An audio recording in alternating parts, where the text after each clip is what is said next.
Estamos de volta com o programa Educare, hoje falando sobre o projeto Teto. Você pode participar aqui conosco mandando e-mail para programabc@netservicos.com.br e também pode nos seguir no Twitter, no @programa Educare.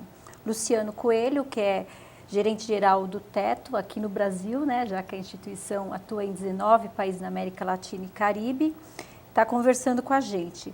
Luciano, para ser um voluntário, é só chegar lá no dia da ação? Como é feita essa seleção das pessoas? A gente tem uma organização bem complexa de cada ação que a gente faz. Como a gente faz construções massivas, né, a gente nunca constrói 2, 3 casas, a gente constrói 20, 30, 50, 100. Então é uma organização bem complexa, né? Tem vários voluntários que são já mais próximos do teto, que a gente chama para trabalhar no que a gente chama de staff, né, que são as pessoas responsáveis por essa organização. E quando os voluntários querem participar de uma ação, eles se inscrevem no site. Às vezes a gente tem já aberto lá os links de inscrição, mas quando as pessoas se inscrevem, elas começam a receber todas as informações do teto. A gente começa a mandar os convites, os links, toda vez que a gente abre uma ação. A pessoa vai lá, se inscreve, né, e daí a gente já começa a contabilizar essas pessoas para a participação da ação. E nós vamos ouvir agora o depoimento de um dos voluntários, para vocês saberem, através dele, né, o que é ser um voluntário do Teto. Sou voluntário do Teto há 1 ano e eu conheci quando um amigo meu, que a gente cresceu junto, ele foi em uma das ações, ficou super empolgado e me ligou logo quando ele voltou e falou: meu, você precisa ir, é muito legal. E começou a me motivar, ele me convidou várias vezes e aí de repente um dia eu acabei indo e, mesma coisa, voltei, liguei para um monte de gente, falei: meu, vocês têm que ir, é muito legal. E a partir daí eu não parei de ir, comecei e não parei. Eu lembro, antes de participar como voluntário do Teto, eu participei de alguns outros projetos sociais, de algumas outras ONGs, mas eu lembro da primeira vez que eu entrei numa favela com o Teto. E aquela favela era bem precária, assim, era muito mais precária do que qualquer outra que eu já tinha entrado, as pessoas eram diferentes, assim. Eu achava que eu já conhecia uma comunidade, mas ali eu percebi que tinham umas coisas bem piores do que eu achava que eu conhecia, sabe? E aí quando eu construí, tive relacionamento com as famílias e, virei amigo daquelas pessoas, sabe? Foi fantástico, assim, experiências fantásticas. Vocês puderam ver, através do depoimento do voluntário, o entusiasmo dele em falar do projeto, né? O quanto isso realmente fez diferença para ele enquanto pessoa, né? Isso impacta, a experiência do trabalho no Teto impacta muito na vida dos voluntários. A gente fala que o nosso maior canal de captação de voluntários são os próprios voluntários. Então, que chamam, que avisam os amigos, que falam, contam da experiência. Essa quantidade de voluntários que a gente tem hoje é muito devido a isso, que as experiências que eles passam na comunidade, com as famílias, conhecendo as famílias, isso é muito forte, né? E eles viram embaixadores do Teto, assim. E isso eu acho que é uma coisa que falta em outros países mais desenvolvidos, na Europa, a gente vê essa questão do trabalho da comunidade muito forte. Aqui no Brasil a gente tem isso, mas não tem, né? É uma coisa assim, vou fazer, mas muitas vezes é com interesse, né? E é interessante ver o que eu posso fazer pelo outro, independente do que eu tenho.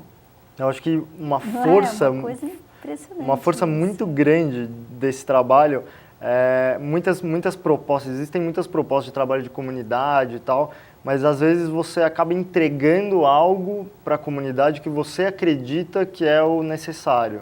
Né? E eu acho que a proposta do Teto é justamente entender com a comunidade qual é a necessidade deles. E essa proximidade que se cria com as famílias, eu acho que muda tudo. Né? Você conhece as pessoas para aquilo que você está fazendo, né? Para aquele trabalho que você está se dedicando. Você conhece as pessoas que vão morar naquela casa. Né? Você está mudando. Ouve as histórias dela. Exato, conversa, conta as suas histórias, ouve as histórias da família, conhece muitas vezes os filhos. E daí você acaba se ligando muito àquela família, aquelas pessoas que estão ali e tendo uma quebra aí, né, de visão, um preconceito que existia dos dois lados, acaba se quebrando e tem muitas histórias de voluntários que são amigos, né, do pessoal na comunidade, que volta depois sem o teto para visitar, faz aniversário com eles, então é bem bacana. Cria um vínculo, né? Cria um vínculo mesmo. E como é feita a ação, por exemplo? Como que vocês selecionam uma comunidade para ter a ação? A gente tem um processo que chama detecção, onde a gente vai também com os voluntários, numa data programada, uma ação programada também, identificar quais são as comunidades que têm um perfil de trabalho do teto. O teto tem, nesse ponto de construção de casas de emergência, a gente tem um perfil específico de comunidade, que é uma comunidade mais pobre, que tem muita necessidade de casa, que as pessoas moram em barracos muito precários, com pedaços de placa, pedaços de papelão. Então esse é um perfil que a gente vai. Muitas vezes a gente fala que é o ponto mais pobre da favela, né? E a partir desse momento que a gente identifica essas comunidades, a gente passa para uma outra etapa que chama detecção, que é onde a gente vai se aproximar das famílias, apresentar o projeto e muitas vezes aplicar um questionário, né, que vai nos dizer ali qual é a condição dessa família, né, se a família tem renda, não tem, quantas pessoas moram na casa, né, se tem algum tipo de doença, e daí a gente consegue pontuar essas famílias e colocar num certo grau de emergência, né, para dizer quais famílias precisam mais rápido e também dialogando com a comunidade, porque a comunidade muitas vezes ajuda nisso, né, a gente tem experiências incríveis de aplicar uma enquete dessas para uma família, para uma pessoa que está numa situação super precária e a pessoa falar, olha, eu estou numa situação muito ruim, mas eu conheço uma outra pessoa aqui que precisaria antes de mim. Né? E eles mesmos apresentam essas pessoas. Então é um trabalho que a gente acaba sendo bem assertivo. Assim. E tem alguma ação conjunta com as autoridades públicas? Porque, eu não sei, legalmente, ir lá e construir uma casa, tem esse diálogo também com o governo? A gente sempre busca esses contatos, né? Sempre busca avisar que a gente vai estar pretendendo fazer uma ação, até para buscar apoio também deles, né? A gente aciona prefeituras, subprefeituras, então tem algumas prefeituras que realmente ajudam, que às vezes até fornecem transporte para a gente dos materiais, né? Então a gente sempre busca essa ajuda, não são todas que estão dispostas a ajudar, mas a gente sempre quer entender em todos os aspectos como funciona aquela comunidade, a gente sempre busca também as informações jurídicas dessa comunidade para saber se existe algum processo acontecendo, não existe, mas o principal dessa ação toda é que a casa que a gente está construindo é uma casa de emergência, então é para tirar essas famílias da situação de emergência. Isso não significa que essa casa vai consolidar aquela comunidade ou expandir aquela comunidade, porque a gente constrói no mesmo lugar que a família já morava. Então, e é uma casa pré-fabricada. Então, do mesmo jeito que a gente monta, a gente pode desmontar. Né? Então, isso não interfere em nenhum tipo de processo que está acontecendo naquela comunidade. É simplesmente para dar esse grande passo, que é tirar a família de uma situação de risco constante, né? Onde as crianças muitas vezes não conseguem nem estudar dentro da casa, porque quando chove, chove dentro da casa.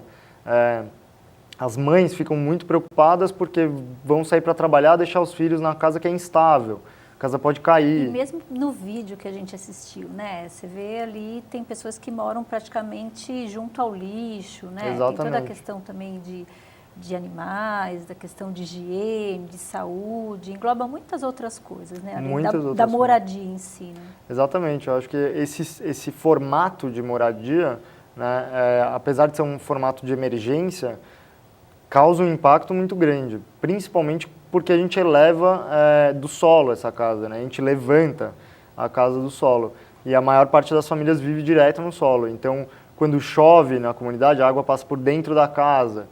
Muitas famílias dormem com o colchão no chão, então molha o colchão. Tem infestação de inseto, né, rato. Então isso tudo oferece um risco muito grande para as famílias e que é tratado nessa forma rápida, né, simples, emergencial. E que as discussões sobre legalização do terreno, todas ficam um pouco secundárias, né, porque a gente busca essas informações.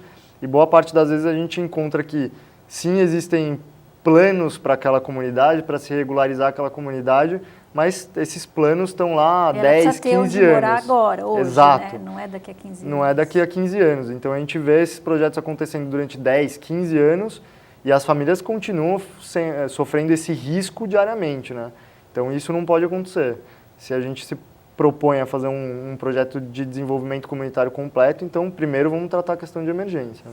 E aqui no Brasil tem alguns estados específicos? Qual que é a atuação no Brasil? A gente está concentrado por enquanto em São Paulo, né? São Paulo e Grande São Paulo. A gente já atuou também em Santo André, Guarulhos, né? Carapicuíba. A gente trabalha na Grande São Paulo por enquanto. E agora que a gente está ganhando cada vez mais força, cada vez o pessoal está conhecendo mais o trabalho, participando mais. Então a gente já está aí planejando expandir o teto para outros estados, outras cidades também. Então a gente já está pesquisando bastante o interior de São Paulo, querendo abrir um escritório no Rio de Janeiro também, onde a situação de pobreza é muito forte.